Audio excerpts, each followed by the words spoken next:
احنا في الحق على كل حال كما راه قال لك السي يحيوي كي جانا الشيخ الخطير من ولايه الاقواط وزارنا. انا كنت نسمع به وما كنتش نعرفه، ولكن كي تلاقيتنا وياه وتعرفت عليه لقيته حاجه واحده اخرى. الحاج الخطير مو سهل كما تعرفوا، كما قال لك هو اللي ما تعرفوش تخسروا. كي تعرفت عليه وكذا وسمع الشعر نتاعي وسمعت له وتلاقينا، قال لي يا ودي في الحق انت راك كما راه قال لك السي يحيوي انت راك انسان، انت راك مردوم، لازم لك تبان ولازم لك تظهر ولازم كذا ولازم كذا. قلت له ديما معليش تاقي يزورنا وساهل. قال لي والو، انا ما نزوركش لو كان ما نسمعش كلامك في الفيسبوك والله نلقاك مدون قصيدات ولا حاجه، تجي تعرضني ونجيك وتذبح لي وكل شيء وكي يطيب عشاك نقدر نهدى. انا تحملت مسؤوليه كبيره دروك، انا ذا انسان شاعر وشايع وكذا وجاني من الاقواط وزارني وجلبني عمي، ما لقيتش كيف ندير نكافيه. قلت انا نبعث له قصيده لعل شيء مهم نتلاقاو فيها. القصيده هذيك قعدت نخير واش نقول للخطير بن السيحان. قلت انا كما يقولوا الشعراء حرف الطاء صعيب في الشعر والخطير صعيب في الشعر، انا لازم نبعث له قصيده بحرف الطاء. بديت في هذا حرف الطاء اقول فيها، نقول يا خوتي حسيت راني متزاوط وريح الشرقي رهب عليا صاد، قيم ولا حسدات لا يم مترابط ونزل ماه وجاء على ذا السنداحات، رعد ويرمق والبرق فيه يشاوط ونوبه ويشق السما ويدير اخطاط،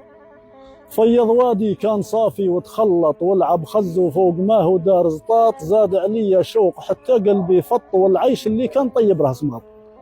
حمل ثقيل على جنابي راه تحط وكثرة ثقله زاد ضلوعي تضقاط، يا طير القرفة قصدتك يا لرقط ويا مراك تبان لي في المرقب حاط، يا ولد الدونان نكتب لك ذا الخط قدوة بكر توصل مدينة الأقواط، بين الصحراء جات والساحل والشط تصفى ليها دور بها 7 أشواط، في دار الخاثير لازم منا حط ودي ليه بريتي كان كبوشاط، وابن السايح كامل الخصلة شايط وفحل الصحراء دايما أبو زرياط، تحنان عليه الطبولة وقوايط ويوم اللي تحظى الحفلة والتجواط وتتلاقى الأحباب من كل حوايط ويقول ويراك يا ذاك الأصوات، عسل النحلة من لسانك يتلقط وفي الجلسة ديما كلامك ما يصمات، حتى بعد الموت ذكرك ما يسقط وانت ساكن في القبر تحت المقام، وين تكون عليك العباد تجوط وقليل اللي ما فهم لهواك خلاط، كيما ذاك اللي معاك بقى يقلط وولد بنادم قاع من طبعه قلاط. هذا واحد التلميذ كان يحفظ كلامه ومن بعد ولا يقول انا قلت، وفي الحق زعف منه الخطير بن السايح، ما عليش قلت انا نسوي بيناتهم للوضعيه، قلت كيف ما ذاك اللي معاك بقى يقلط وولد بنادم قاع من طبعه قلاط، ياك الدنيا كيل ورواره تسرط ومبنيه فوق الهوى واسنان نشاط، قاع العالم راه فيها متورط واللي سالك راه دايرها للباط، يا ولدي نوصيك بالك لا تسخط واحرز فمك زين مثل الهرباط، راني ننصح فيك مانيش مقلط وقولي صادق موش راه لساني شاط، خمم في الدنيا وميز وين تحط واحذر بالك لا تقيسك في خرخاط، راه الفار اللي يقلق من سهم القط والطماع يفوت حياته وتزلاط، ثبت روحك لا تعودش تتزلمط وتتكسل بالمال وانت يا مزلاط، مع المقرح كون ذكي وتصنط وخوض الحكمة غير من بعض النقاط، ذي بيزان طيور بمخالب تخبط واللي دهمها لحمها راح شطاط، وثعابين مكعكعة قي تتصاوط وهذا يسمع حس هذاك الياساط، سلم تسلم لا تقرب المزرقط ولا تتمشى بالحفادير الصباط،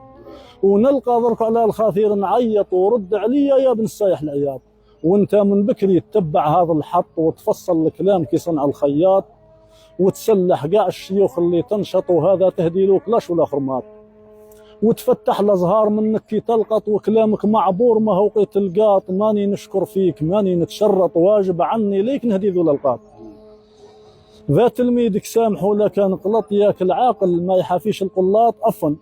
ماني نشكر فيك ماني نتشرط وواجب عني ليك نهدي ذو الالقاط، وانت ربي كارمك ماكش ساقط وعندك خير كثير ياسر حتى شاط، ذا تلميذك سامح ولا كان قلط ياك العاقل ما يحافيش القلاط، والنواري قال الكلام وصيفط وزاوي عصله من البيض يا الاقواط، الابيض سيد الشيخ هوراس المسقط وبريزينه والقويره في الاحواط، سيد الحاج الدين في الحفره هابط وقربي صقر مرتعي بالنزله حاط، جبنا هذا القول معدود مسرط واخترعنا ليه حرف بلا نقاط، درناه انتخاب للشعب يفوط والنتيجه منين يتحسبوا الاصوات، والدنيا من شاوها ترفد وتحط حتى شي مدام فيها يا قلاط، جميع اللي طايره لازم تهبط، وما يبقى من كان نازل فيها حاط. والصلاة على النبي بها نربط، شافي الأمة أحمد زين التبساط، صلاة تنفي لنا كل سخط، وقدوة بها نقطع فوق الصراط. والسلام عليكم.